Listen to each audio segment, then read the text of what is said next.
Gear up for whatever's next in Grand Theft Auto Online and a whole lot more by using G2A with the link in the description and use code BOSS for an extra discount. Hey, how's it going, guys? Mr. Boss for the win here, and in today's Grand Theft Auto 5 video, I'm doing another Q&A video where I take your questions from Twitter and I answer them all in this video. So in today's Q&A questions, we've got a ton of awesome topics to go over, a little bit about the future of Grand Theft Auto Online, some things about what looks to be coming out very, very soon. Now, if you want to get featured in the next Q&A video, all you have to do is go down in the description, follow me on Twitter, and use the hashtag AskBoss whenever I'm looking for Q&A questions, and you might find yourself featured in the next video. But of course, out of the way, let's not waste any more time. Let's jump straight into it, and let's get it started. So the big question that a lot of you guys were asking me was, when is Grand Theft Auto Online going to end? When is the last GTA Online DLC going to happen? Is Grand Theft Auto Online going to be ending in 2017? A lot of you guys had some morbid and depressing questions talking about the end of Grand Theft Auto Online,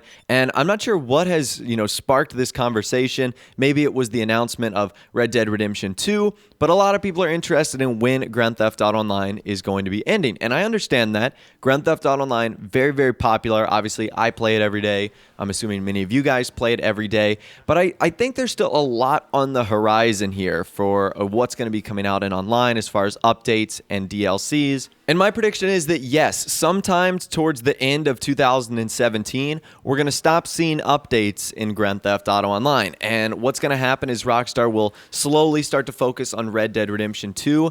But I don't think that means that Grand Theft Auto Online won't get constant updates. And what I mean by that is, how Rockstar do like the weekly tunable updates where they do discounts, where they do double money and RP opportunities? I still think that is going to happen really forever because that's so easy for them to do. I also think that the existing holiday content will also be added into the game when we come across those updates. So Valentine's Day, 4th of July, Independence Day, October, Halloween, December, Christmas updates, stuff like that. I think that Rockstar, because of the fact they're already implemented in the game, will just keep doing them year after year. Now, I don't know if that's 2018, 2019. That's kind of looking a little far into the future, but that's something that I could easily see them just implementing into the game because the content is already there, and maybe that'll make players get back online. So as far as new updates ending, yeah, I think they will eventually end in 2017, but that doesn't mean that Rockstar won't continually patch Grand Theft Auto Online, give us weekly events with discounts and bonuses, and add existing content into the game when it's applicable during the holiday season. Rockstar and the Take-Two Interactive CEO said that they would eventually have to rest Grand Theft Auto Online, but it doesn't mean that they're going to just let it die out and not completely ignore it. I guarantee you there's going to be some little small updates that keep us occupied, entertained, and keep Grand Theft Auto Online alive and well, even after the release of Red Dead Redemption 2. Okay, moving on. The next couple of questions that you guys were really asking me about today is the Shotaro. Whether it was, when does the Shotaro come out? Whether it was, what do you think of the Shotaro? What do you think the Tron bike is going to be worth the money? Etc, etc. So let's kind of go over the couple of questions that I've gotten about this. Do I think the Shotaro is going to be coming out on Tuesday, which is just a couple hours from now, depending on when you're watching this video? Yes, I do. According to a leak that came out before these vehicles even started releasing, it says that the Shotaro is going to be coming out on November 8th, which is kind of interesting because that's also election day here in the United States. So I don't know how many of you guys are going to be busy or will have the time to get into online. I just thought that was kind of a weird overlap right there. But nonetheless, the leak says that it's going to be coming out on the 8th, and that leaked released kind of timeline has been right on the first 3 weeks. So they guessed right on the Raptor and the Demon.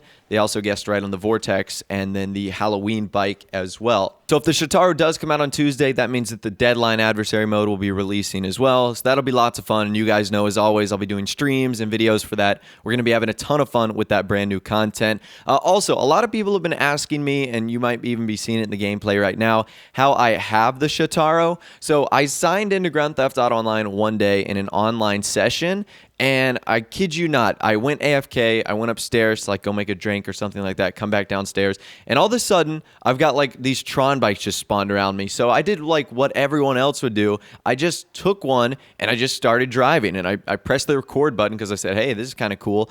You couldn't take it into Benny's, you couldn't store it in your garage, I couldn't do anything like that. If I were to go into online right now, I wouldn't have the bike, it's totally gone. But I thought it was cool to kind of drive around in a session, and I thought the gameplay was neat enough for you guys to see it as as well. And a lot of people have been asking, is the Tron bike going to be worth the money? So I've obviously gotten to customize it in single player. I've driven it around a little bit in online. It's really cool, especially at night with the way it glows and all the different colors. And we've obviously done performance tests as well. And it's a fast bike. It's going to be really, really quick. One of the best handful of bikes in the game. But that $2.4 million price tag makes it one of the most expensive vehicles of all time. So because you're paying for both performance, uniqueness, and rarity here, you're really getting hit with a triple whammy as far as price goes. So I will have a full video out once this bike actually releases into Grand Theft Auto Online. But for now, if you want a fast, glow-in-the-dark bike and you have the money, sure, you can absolutely buy it, but $2.4 million is a lot here. And I've warned a lot of you guys to save your money that if you already have the Akaju drag, that it's going to compete with that nearly like, inch for inch right there. There's not much of a difference between those two bikes. So if you're going for it specifically based off of performance, I might hold off. But obviously, if you're a huge fan of Tron, if you love the glowing lights aspect to it, if you love the uniqueness of the bike, then yeah, go for it. Just know that $2.4 million is an absolute ton of money, especially for a motorcycle. So keep that in mind when you are, and if you do, buy the Shotaro. A lot of you guys were also asking me about Christmas. I guess since we're in November, a lot of people are concerned about a Christmas DLC, how it's going to work, what's going to happen. I think it's going to be very similar to the Halloween 2016 DLC, that it's going to be packaged with an update that comes out in December, that it's going to include the content in the 2015 Christmas update, whatever that might be. So I guess it would include the Tampa, maybe some of the masks and clothing and pajamas that came along with it as well. So it'll be a great opportunity to get those vehicles if you didn't in 2015. It's likely Rockstar will also add snow this year. They're going to be adding the Christmas trees to the apartments. They're going to be adding the giant Christmas tree in downtown Los Santos. I still wish Rockstar would do some more stuff to make the world a little bit more dynamic, like adding lights to the buildings or adding some crazy stuff to the world in Los Santos and Blaine County. But as far as what they do make it as interactive as they can with the snow and the Christmas tree and the presents that they try to deliver. So I think Christmas is going to be very similar to what we got in 2015. Maybe with just some new content that's added for 2016. I would imagine maybe a couple masks, some cars, some clothing items. That would be pretty cool and honestly would be really, really awesome. Moving on, we've got another question from Mr. Green 720 who says, consider we got 8 vehicles in Halloween since the 6th garage. Do you think we will get a 7th garage in the next DLC? Mr. Green, I don't think so, just because it literally took cries from the entire world for Rockstar to add a 6th garage in the game, and that was after like 4 or 5 DLCs came out. I don't know what is their deal with opening up other garages in the game. It seems like it's such an easy thing for them to do, yet they've never ever do that. So I have absolutely no idea why we just can't have an unlimited amount of garage storage. I'm not sure if there's any technical withholdings there, but no, I don't think we're going to be getting a 7th garage in the next DLC. It just really isn't of Rockstar to allow us to have something like that. And speaking of stuff that Rockstar don't allow us to have, this next question comes from Harry Smith, who tweeted me, why do you think Rockstar doesn't let us sell Pegasus vehicles and properties in Grand Theft Auto Online? Harry, another obvious thing that would make sense, but another thing that Rockstar doesn't allow us to do. So we can sell our regular vehicles, but that's about it. We can't sell clothing, we can't sell guns, we can't sell properties or Pegasus vehicles, and I don't get it. I don't know what the deal is here. There needs to be a trade-in system for everything in the game. You guys know a couple days ago I made a video on that kind of Craigslist parody for Grand Theft Auto Online and how that could make us all millionaires by selling all of our unwanted Pegasus vehicles and properties. Maybe Rockstar just doesn't want us to be millionaires anymore. I'm not too sure. It just seems like such an obvious thing to introduce in the game. Selling properties, vehicles, yachts, CEO offices. What if you don't use them anymore? It would seem like a giant waste now just to have them and to not utilize them. This next question comes from John Smith, who tweets at me, why are people so obsessed with stopping the train?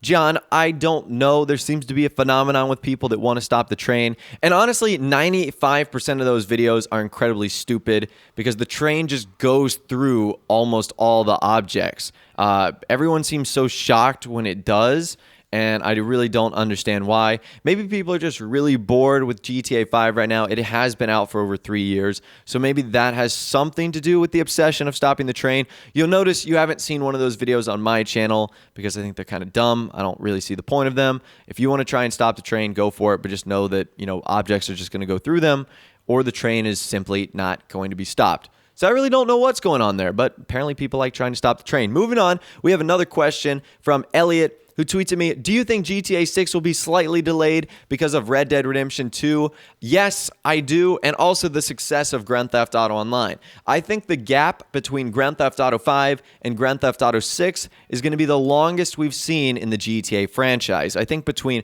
Grand Theft Auto 4 and 5, it was 5 years. I think that between 5 and 6, it's going to be somewhere closer to 6, 7, maybe even 8 years, somewhere around the range of that 2021 timeline to when we will possibly be getting the next Grand Theft Auto game. And yeah, that has to do with the success of Grand Theft Auto Online and likely how well Red Dead Redemption 2 is going to do also. We have another question from KJohn81 who tweets at me, do you think that the high risk, high reward DLC is going to be more rewarding than Heist? I sure hope so. Obviously, items have gotten more expensive in Grand Theft Auto Online since Heist, and obviously making money easier is something I would always encourage Rockstar to add into the game. I would imagine if it's high risk, high reward, we're certainly going to be looking at some very nice payouts. But we have so little information on this DLC that it really is hard to tell, and right now we can only hope for the best. All right, and our final question today comes from Melanie, who tweets at me, do you think Simeon will play a bigger role in the next DLC if it's about importing/exporting vehicles? So I think Simeon is a little bit low end for that. He is just like a used car salesman who I think would be awesome for this role, and one of my favorite characters in the game, even though he was the antagonist, is Devin Weston. So basically, the entirety of Devin Weston's role in Grand Theft Auto 5 is to get you to export a bunch of rare cars. They like all get put on this truck. They all lead up to one mission. So honestly, since he's kind of a villain, and in Grand Theft Auto Online, you're kind of a petty criminal, it almost kind of goes hand in hand that we might see someone like Devin Weston holding our hand and leading the way in online if indeed it is about importing and exporting rare vehicles. We will just have to see. We have absolutely no details on that update. Hopefully we do get some soon, but for now we just really don't know enough to consider any character for that role.